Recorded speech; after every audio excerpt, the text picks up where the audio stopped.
Hi everyone, my name is Viviana Hasso, and for my In the News article, I'm going to be talking about a New York Times article called The End of Tampon Tax by the editorial board.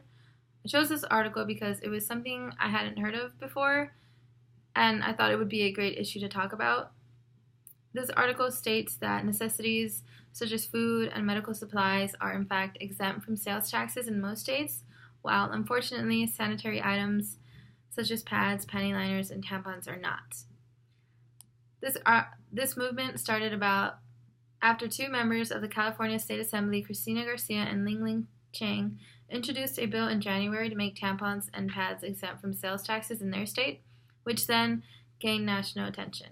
Things such as prescription drugs, most groceries, and medical equipment like walkers are already exempt from taxes.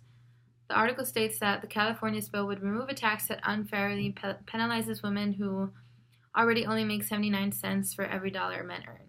Cristina Garcia and Ling Chang really point out a great argument that would imprint the message that tampons and pads are necessities and not luxuries for women. In California, women spend about an average of $7 a month of tampons and pads. Of course, for those living in poverty, that cost is really significant. Now, why don't women just use pads instead of tampons? I'm sure some women do, but I feel as if tampons are more efficient and could save money rather than pads. I'm sure most of us girls have had those accidents where we get up and we feel that our pants are wet or shorts have a big red circle on the backside, and without the proper cleaning utilities, that blood mark can really be difficult to get out. At least every girl that I know has had to throw away about 3 pairs of bottoms because of this. Not to mention if you stain things such as carpets, couches, or beds, those cleaning utilities can really be costly. Those women living in poverty cannot afford a new pair of pants every time the pad gets out of whack or fails to do its job. So I feel like this is a really important issue. Like most girls, I find myself spending about $10 to $20 a month on sanitary items for my natural body habits.